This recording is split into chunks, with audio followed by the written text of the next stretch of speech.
मसीह के सामर्थी नाम में हम मांगते हैं। जितनी ताकत है हाथों में, खुदा की तारीफ कर दो जोर से। तो टेस्टमनी को हम सुनेंगे सिस्टर रंजीत की।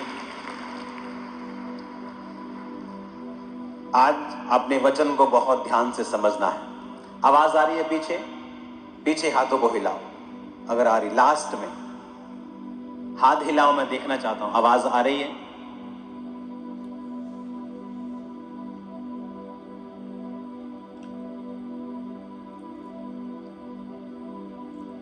अपने पड़ोसी को बोलो, आज का वचन ध्यान से समझना,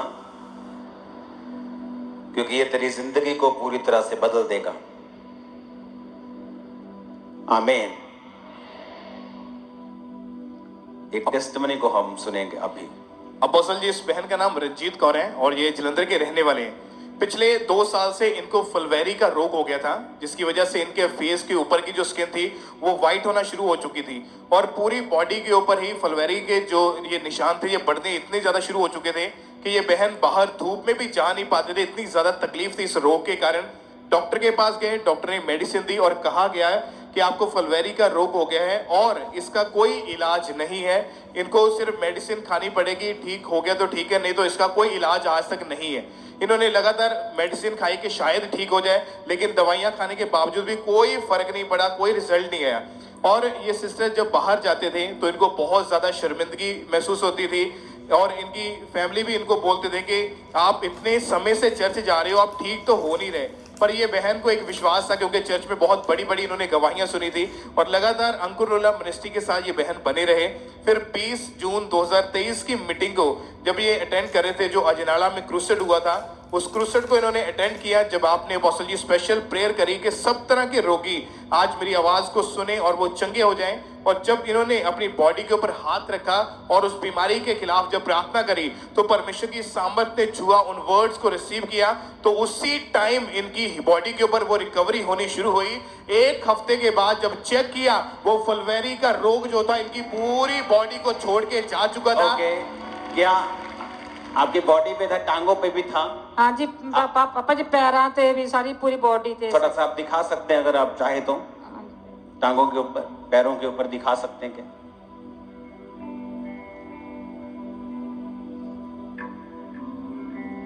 थोड़ा ऊपर ऊपर करना हल्का सा। और ये पुरानी फोटो दिखाना, पुरानी फोटो। अच्छा, पेट पे दिखाना अभी जो हील हुआ है। ओके, पुरानी फोटो दिखाना, आप सिर्फ पुरानी फोटो दिखाना अभी एक जगह पे, और अब की फोटो दिखाना। अब का फेस दिखाना बेटा। ओ जीसस, ये कभी सुने ऐसा पहले? कभी नहीं सुना, मैंने कभी नहीं सुना। मैं तो खुद हैरान होता हूं, मैं रियलिटी बता रहा हूं। जब ऐसे मिरेकल्स मैं सुनता हूं, खुद हैरान होता हूं कि वाह, परमेश्वर कितना बड़ा है और वो अपने लोगों की प्रार्थना को सुनता है। वो उसके हाथ में है स्किन, उसके हाथ में है हड्डियां।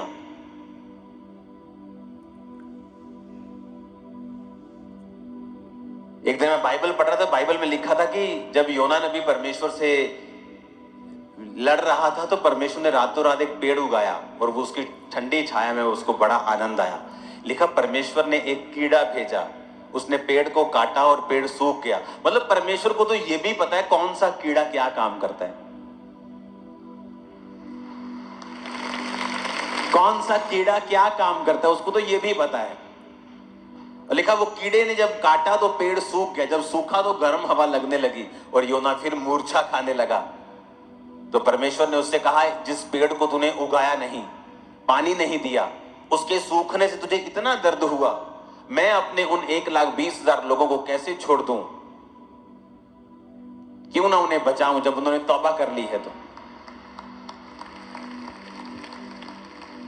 आप मसीह में थे मेरी बहन? हाँ जी पापा जी। और आप चर्च के मेंबर थे आप? हाँ जी हाँ जी।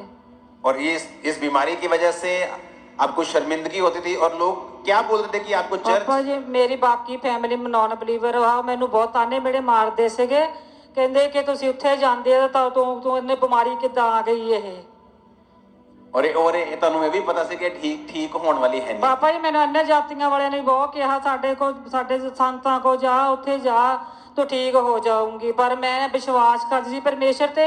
ਮੈਂ ਕਿਹਾ ਮੇਰਾ ਪਰਮੇਸ਼ਰ ਚੰਗਾ ਕਰੇ ਚਾਹੇ ਨਾ ਕਰੇ, ਉਹ ਮੇਰਾ ਪਰਮੇਸ਼ਰ ਹੈ।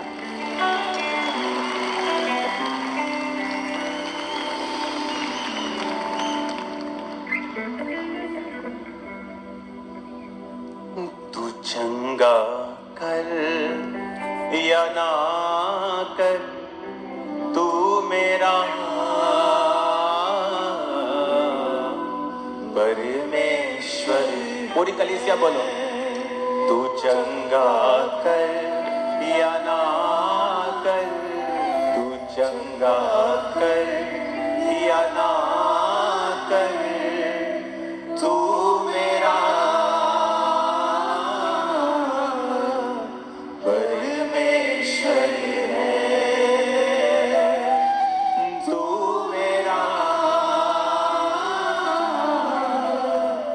परमेश्वर है। खुदावंद की तारीफ करो जितनी ताकत है हाथों में।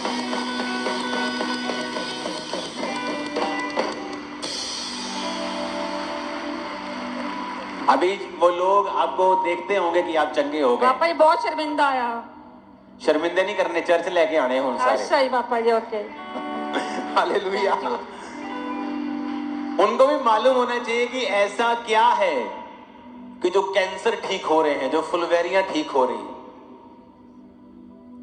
एक औरत को एड्स था तो वो प्रार्थना करवा के जब वापस गई तो उसका एड्स ठीक हो गया और रिपोर्ट नेगेटिव आ गई। कहती है नेगेटिव आ गई पर मैं हले 2 महीने चेक करना। एक कार कोई नहीं, चेक 2 महीने बाद भी नेगेटिव ही आओ। लोग हैरान हो रहे कि ये कैसे हो सकता है, ये कैसे पॉसिबल है। एक टेस्टिमनी थी मेरे पास जो डॉक्टर ने जिसको रिजेक्ट कर दिया था। कहाँ है वो, राहुल कौन सा, हाँ, एक टेस्टिमनी, एक मेरे को ये मैसेज मुझे याद नहीं किसके थ्रू आया था, ये काउंसलिंग टीम के थ्रू आया था। कहां से आप मेरे से मिले थे कि किस माध्यम से? काउंसलिंग टीम से? हाँ जी पापा जी, मैं काउंसलिंग ली थी। काउंसलिंग से आपने मैसेज किया था कि आपको मिलना जरूरी है। हाँ जी, तो हाँ तब जी। मैंने आपको अपॉइंटमेंट दी थी। जी पापा। अब इनकी आप टेस्टिमनी को सुनना ध्यान से। हाँ, इनकी टेस्टिमनी क्या है पढ़ेंगे। अपोस्टल जी 2021 में इनको पेट में पहले दर्द रहना शुरू हुआ, पेट खराब हुआ, वॉमिटिंग्स आनी शुरू हो गई और नॉर्मल मेडिसिन खाते रहे। जब धीरे धीरे पता चला कि रोग बढ़ने लगा, तकलीफ बढ़ गई थी, तो इनको भूख लगनी बंद हो गई, खाना बिल्कुल इनको मन नहीं करता था और इनके यूरिन के साथ ब्लड आना शुरू हो गया। शरीर इतना कमजोर हो गया कि इनसे खड़े तक नहीं हुआ जाता था। और ऐसी बीमारी की वजह से जहां जी जॉब करते थे उन्होंने भी इनको वहां से निकाल दिया कि अगर इसको कुछ हो गया तो इसकी कोई ब्लेम जो है वो हमारी कंपनी के ऊपर ना लग जाए। और इसी वजह से इतने तकलीफ में थे। जब चेकअप हुआ डॉक्टर ने टेस्ट किए, बताया कि लीवर पूरी तरह से डैमेज हो चुका है, वो श्रिंक हो चुका है, सिकुड़ चुका है और लंग्स के साथ वो चिपक गया है। डॉक्टर ने बताया कि ब्लड भी जो है वो इतना कम है कि 8 ग्राम के करीब रह चुका है। यूरिन में इतनी इन्फेक्शन थी, टाइफाइड हो गया, पूरी जो सेहत थी इनकी पूरी खराब हो चुकी थी। थोड़ा सा चलते थे तो गिर जाते थे। बार बार इनकी फैमिली इनको हॉस्पिटल में लेके जाते, एडमिट करवाते थे, दवाइयां खाई, इलाज करवा के थक चुके थे, कोई फर्क नहीं पड़ा। और इसी बीमारी की वजह से +2 से आगे स्टडी भी नहीं कर पाए ये। और रिश्तेदार लोग इनको देखते थे कि सारा सारा दिन ये बेड के ऊपर ही पड़ा रहता है, मजाक बनाते थे कि ये बीमार ही रहता है। और इनकी फैमिली जानती थी। ये 9 से 10 डॉक्टर्स के पास इनको लेकर गए, लगातार ट्रीटमेंट चला पर फिर भी कुछ भी फर्क जो था नहीं पड़ रहा था। इलाज करवा के थक चुके थे।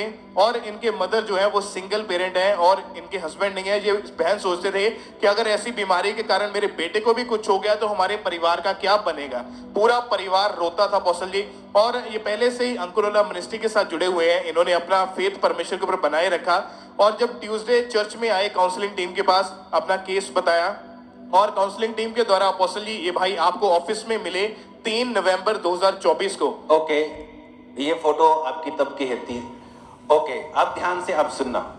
ओके, क्या हुआ उसके बाद, मिलने के बाद टेस्टिमनी सुनी। और अपोस्टल जी जब आप इनसे मिले, इनसे मीटिंग हुई तो इन्होंने अपना केस बताया कि मुझे ये प्रॉब्लम है और आपने कुछ खास हिदायतें, कुछ इंस्ट्रक्शंस इस भाई को दी। और ओके,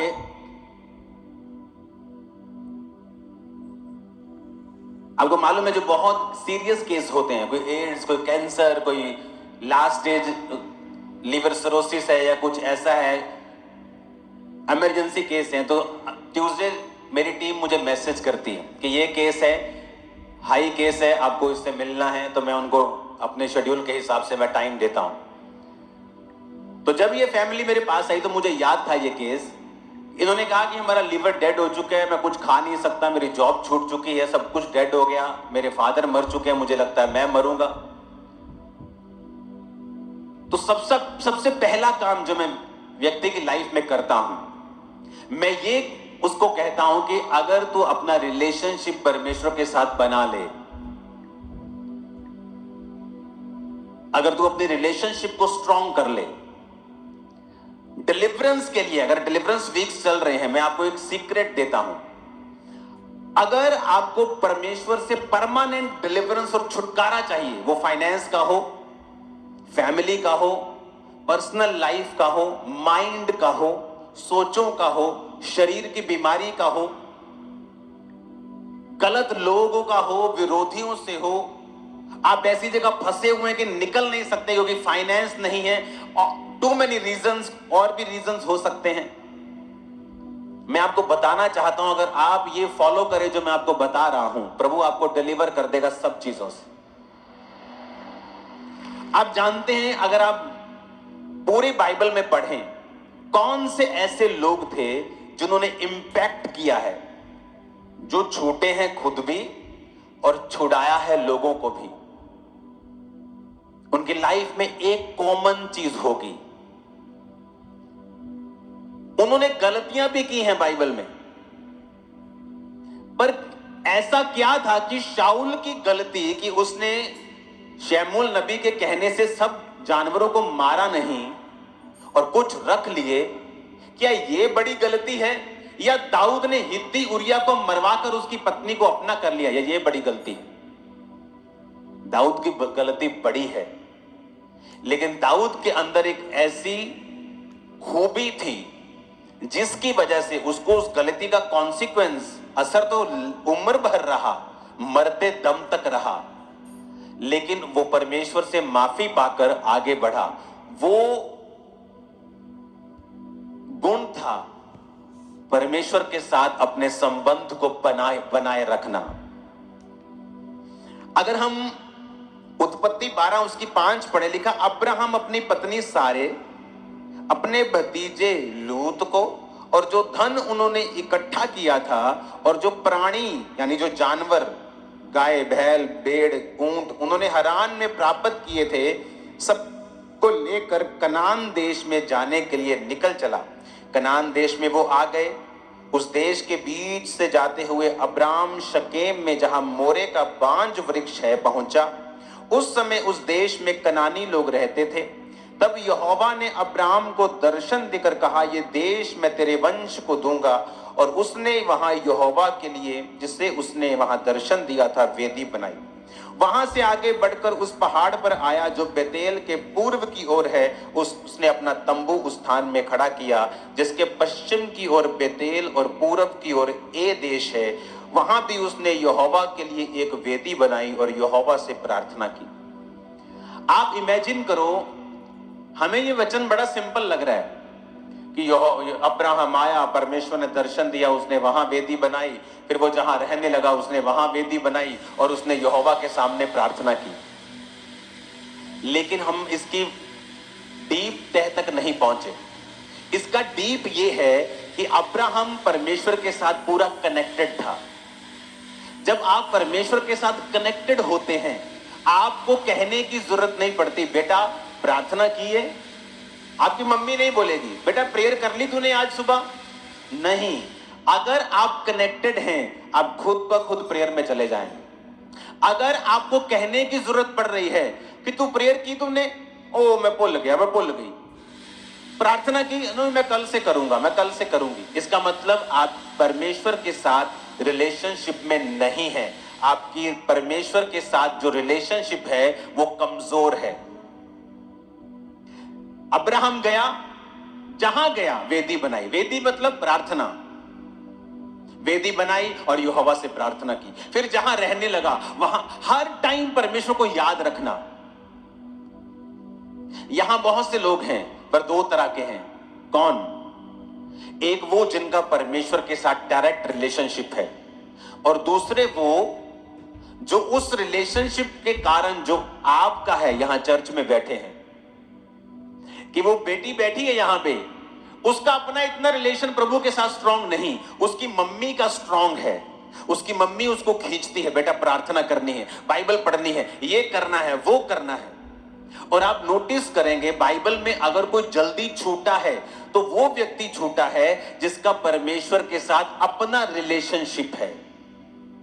आपकी फैमिली में बहुत से लोग होते हैं जिनका अपना रिलेशनशिप प्रभु के साथ कोई नहीं है, क्योंकि आप एक स्ट्रॉन्ग क्रिश्चियन हैं तो वो चर्च में आ रहे हैं। जिस दिन आप चर्च में नहीं आएंगे, प्रभु से हटेंगे, वो भी हटेंगे, कि उनका अपना कोई रिलेशनशिप परमेश्वर के साथ नहीं है।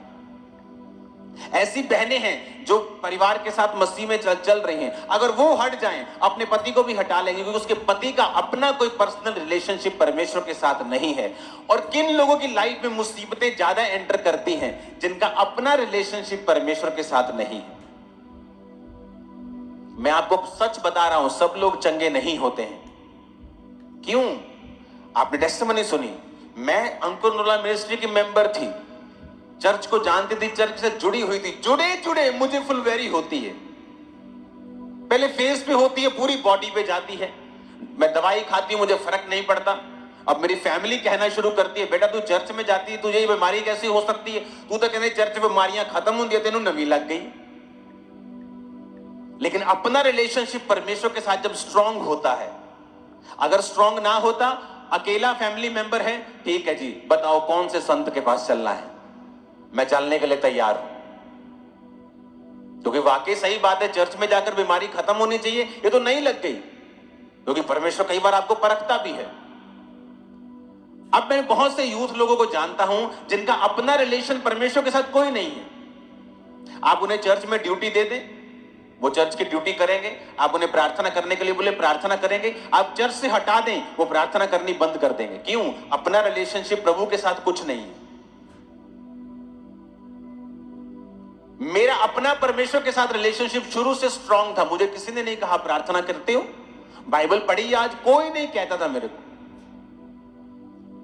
जब मैं 1 दिन 2 दिन 4 दिन का मसीही था, तब भी मैंने 15 मिनट प्रार्थना जब शुरू की थी, तो मुझे मालूम था मुझे प्रार्थना करनी है, और परमेश्वर के साथ मुझे रिलेशनशिप फील होता था। जब मैं प्रार्थना में बैठता था, मुझे लगता था कि अब ऐसा परमेश्वर मुझे मिला है जो मेरी प्रेयर को डायरेक्ट सुन रहा है और जो मुझे उत्तर भी दे सकता है। पहले ऐसा नहीं था। लोगों को लगता है कि शायद मैं मसीह के बारे में जानता हूं, दूसरों के बारे में नहीं जानता। मैं उनके बारे में बात नहीं करना चाहता। मेरा पर्सनल धार्मिक स्थान था बहुत बड़ा, मेरा पर्सनल, जहां मैं पूजा करता था, पर्सनल, मेरे को सब चीजें मालूम थी। लेकिन जब मरने की कगार तक पहुंच गया और जीसस क्राइस्ट ने उस दिन चुना और बचाया, अब मुझे मालूम था मेरी प्रार्थना वो सुनता है और उत्तर देता है, वो जीवित है। क्योंकि मैं सुनी सुनाई बातें नहीं कह रहा हूं। अगर मुझे कोई ये गवाहियां देता ना आज से 20 साल पहले, तो मैं बोलता नहीं ये झूठ है, ऐसा हो ही नहीं सकता। मैं डॉक्टर की फैमिली से हूं, इंजीनियर्स की फैमिली से हूं, ऐसा हमने कभी सुना ही नहीं, ऐसा हो ही नहीं सकता, ये सब पाखंड है। मैं खुद बोलता। आज अगर किसी चीज को आप देखो, अब्राहम जहां जा रहा है एक वेदी बना रहे, क्यों?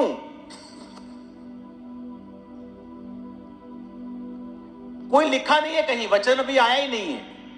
मूसा की व्यवस्था तो भी आई नहीं, मूसा तो भी पैदा भी नहीं हुआ, मूसा तो भी 400 साल बाद पैदा होगा मूसा, अभी तो कोई वचन ही नहीं है। लेकिन ऐसा क्या कि वो जा रहा है, वेदी बना रहा है। एक और कॉमन चीज है सब ग्रेट मैन ऑफ गॉड में, जिन्होंने डिलीवरेंस पाई है और डिलीवरेंस बांटी है, एक और चीज उनकी लाइफ में है, वो सब आपको बोने वाले मिलेंगे। आप चर्च में बहुत से लोग होंगे, अगर आप पूछेंगे आपने कभी बोया बड़ा बीज? नहीं बोया। क्यों?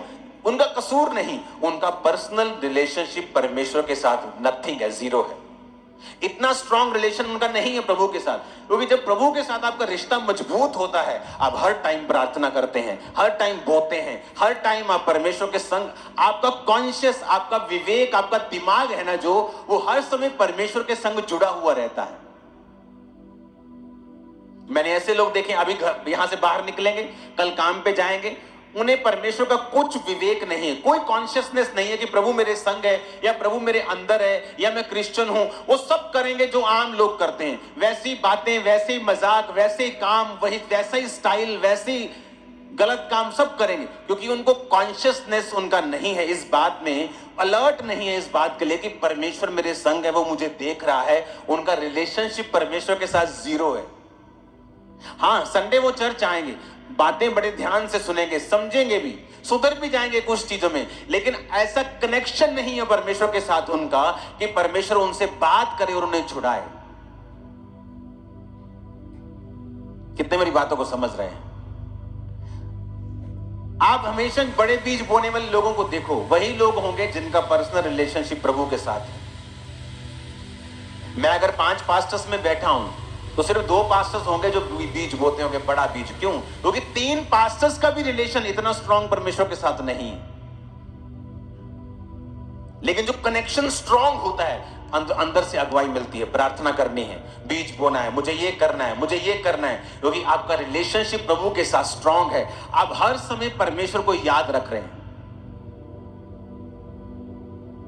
अब अगले महीने अगर मैं क्रूसेड के लिए जा रहा हूं तो जो होटल जो मर्जी हो, मेरा एक अलग प्रार्थना का रूम होता है स्पेशल, वहां मेरी फैमिली नहीं जाती, वहां मैं जाता हूं, प्रार्थना करता हूं, अपने 2.5 घंटे, 2 घंटे, 4 घंटे बिताए, वापस फैमिली,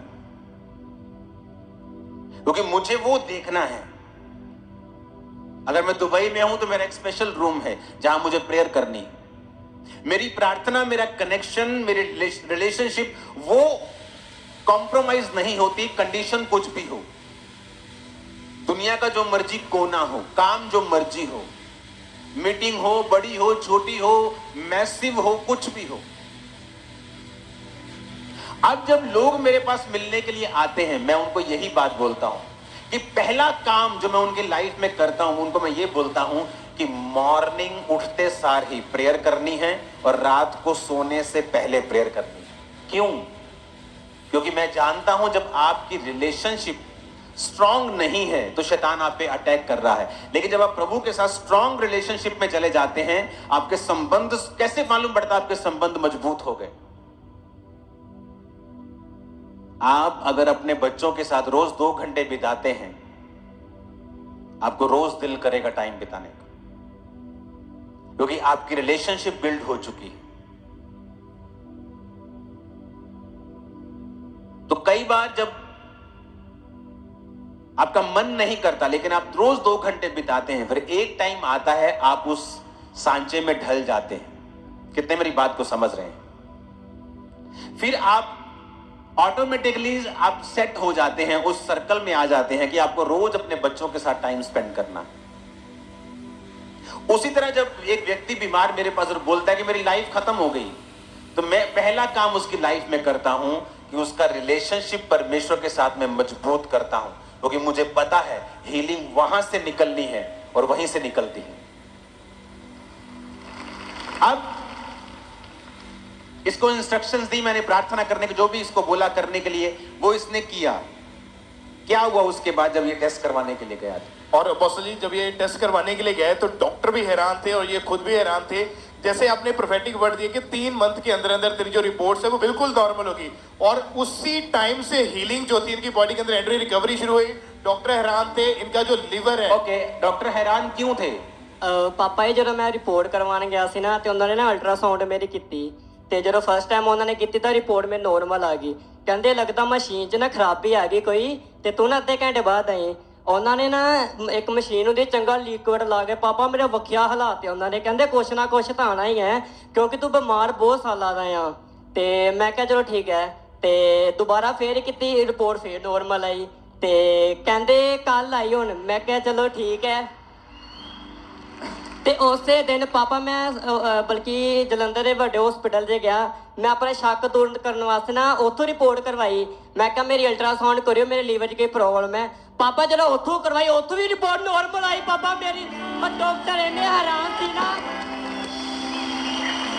ਕਿਹੜੇ ਹਸਪੀਟਲ, ਵੱਡੇ ਹਸਪੀਟਲ ਕਿੱਥੇ ਗਏ? ਪਾਪਾ ਫੁੱਟਬਾਲ ਚੌਂਕ ਲਾਂਗੇ ਰਤਨ ਹਸਪੀਟਲ ਆ, ਤੇ ਉਸ ਤੋਂ ਇੱਕ ਅੱਗੇ ਹੋਰ ਹਸਪੀਟਲ ਆ ਵੱਡੇ ਜਦੋਂ- hospital ਨੇ। ਹਾਂਜੀ, ਜਦੋਂ ਉੱਥੋਂ ਮੈਂ ਰਿਪੋਰਟ ਕਰਾਈ ਡਾਕਟਰ ਹੈਰਾਨ। ਮੈਂ ਦੁਬਾਰਾ ਫੇਰ ਉਹੀ ਪੁਰਾਣੇ ਹਸਪੀਟਲ ਗਿਆ। ਮੈਂ ਕਿਹਾ ਡਾਕਟਰ ਰਿਪੋਰਟ ਨੋਰਮਲ ਆ ਮੇਰੀ। ਮੈਂ ਕਿਹਾ ਮੈਨੂੰ ਕੋਈ ਬਿਮਾਰੀ ਨਹੀਂ ਆ, ਕੋਈ ਲੀਵਰ ਡੈਮੇਜ ਨਹੀਂ ਆਗਾ ਮੈਨੂੰ ਹੁਣ।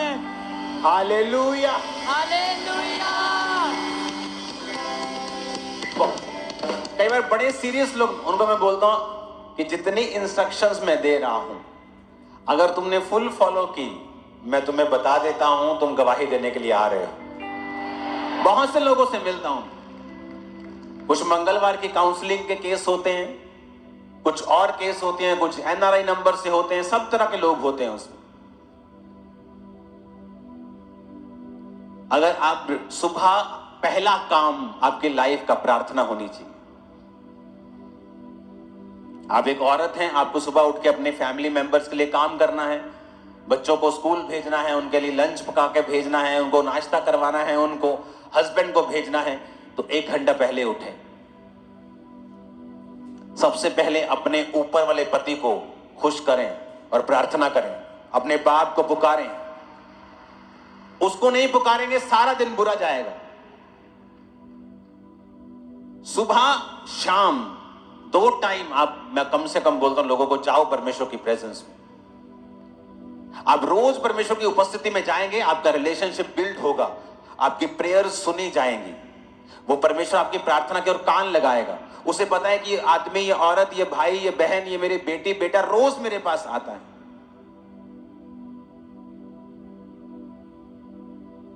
जब कल इसकी टेस्टिमनी तो तुम्हें हैरान था, लिखा था कि डॉक्टर घिस रहा है मशीन की, तेरा लीवर सिकुड़ के ऊपर चला गया था, वो कुछ खा नहीं सकता, कितना तेरा भार रह गया था।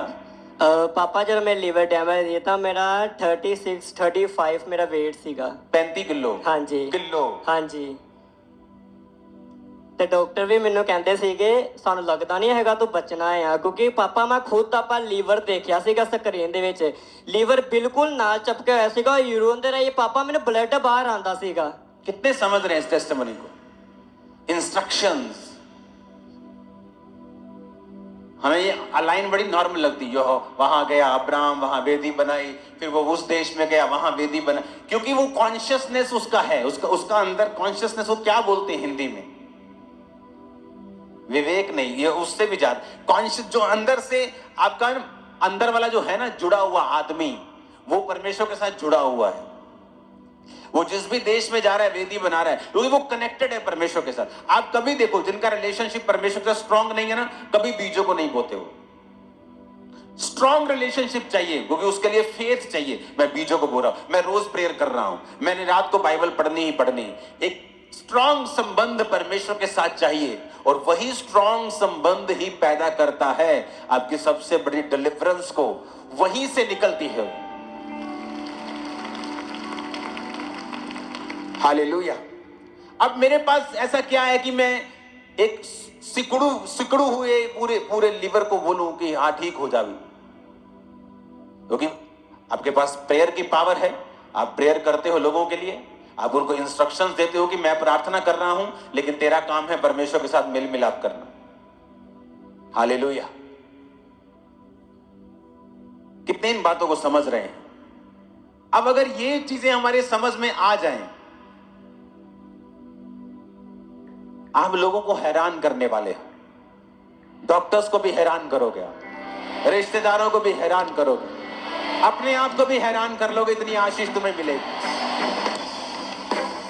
तुम एकदम से बढ़ोगे, एक टाइम आएगा, देखना तुम, मैं प्रोफेसी कर रहा हूं तुम्हारे लिए। मैंने कहा तुम एकदम से बहुत बढ़ जाओगे यीशु मसीह के नाम। आमीन। मेरे को ऊंचे वाला चाहिए चर्च। Hallelujah, hallelujah.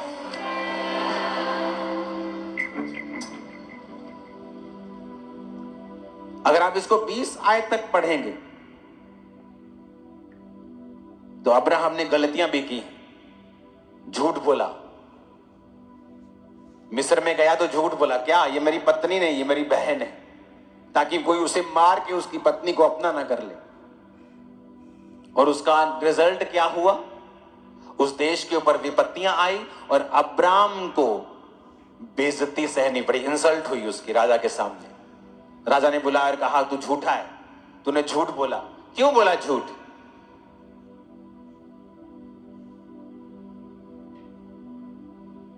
चाहे उसका संबंध परमेश्वर के साथ स्ट्रांग था, लेकिन जब मिस्टेक हुई उसकी इंसल्ट हुई।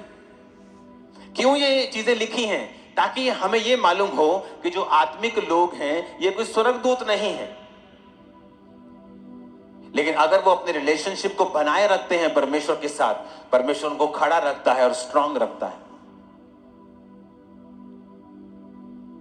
अब यहां पर उसने मिस्टेक की, लेकिन फिर उस राजा को जब मालूम हुआ कि ये इसकी पत्नी है, उसने उसको वहां से विदा कर दिया। कई बार आप परमेश्वर की प्रेजेंस में होते हैं, खुदाबंद के बेटे और बेटियां होते हैं, लेकिन जैसे आपको कोई धमकी मिलती है आपकी फैमिली से, आपके किसी गांव से, आपके किसी पंचों सरपंचों से, तभी आप बोले वो अभी 2 दिन चर्च नहीं जाते, अभी 2 हफ्ते नहीं, आप डर जाते हैं और तब इंसल्ट होती है परमेश्वर की ओर से। तब परमेश्वर जब डाउन करता है, परमेश्वर बोलता है कि तुझे भरोसा नहीं था क्या?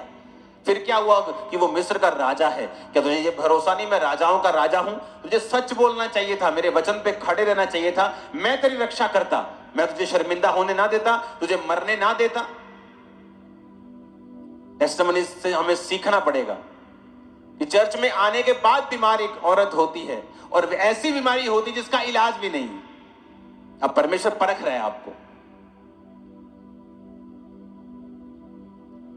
मेरी फैमिली सारी बैकस्लाइड हो गई थी 2004 में, सिर्फ मैं रह गया था परिवार में।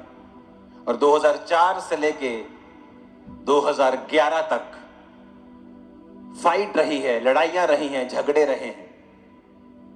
कोई परिवार के साथ बैठ के खाना नहीं खाया, कभी मीटिंग नहीं की, कभी हेलो हाई नहीं की। बीमार है, ठीक है, आज क्या है, कुछ नहीं। लेकिन 11 से फिर ऐसे बपतिस्मे होने शुरू हुए परिवार में, आज सब लोग सेवकाई में।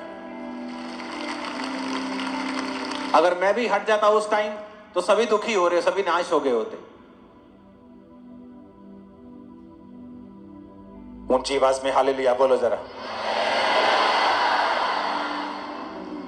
टेस्टिमनीज और भी हैं, लेकिन अभी समय नहीं है हम सब गवाहियों को सुन पाए। इसको जो रह गई गवाहियां उसको हम इंस्टेंट टाइम दे देंगे। जो मेन आपने काम करना है आज से वो ये है, अपना स्ट्रॉन्ग रिलेशनशिप परमेश्वर के साथ बनाना है। आपके पास चाहे एक कमरा क्यों नहीं है, आप तब भी समय निकाल सकते हैं जब आप अकेले हो रूम में और आप प्रार्थना कर सकते। आपकी कंपनी आपको 1 घंटा दोपहर को रेस्ट देती है, पौना घंटा। आप किसी पौना घंटा 1 घंटे में 15 मिनट खाना खा के आप 45 मिनट परमेश्वर को दे सकते हैं। अगर आपका विवेक, अगर आपकी कॉन्शियसनेस में अगर टोटल आपके परमेश्वर छाया हुआ है दिलो दिमाग के ऊपर, अगर 24 घंटे आपको परमेश्वर की धुन रहती है तो ये तब होगा। अगर नहीं रहती है तो इसकी प्रैक्टिस करो। कैसे? रोज प्रभु की उपस्थिति में जाओ, रोज जाओ, दिल नहीं करता, जाओ। आपको कुछ समय बाद आपका सिस्टम बन जाएगा और आप रोज जाना शुरू कर देंगे दिल से।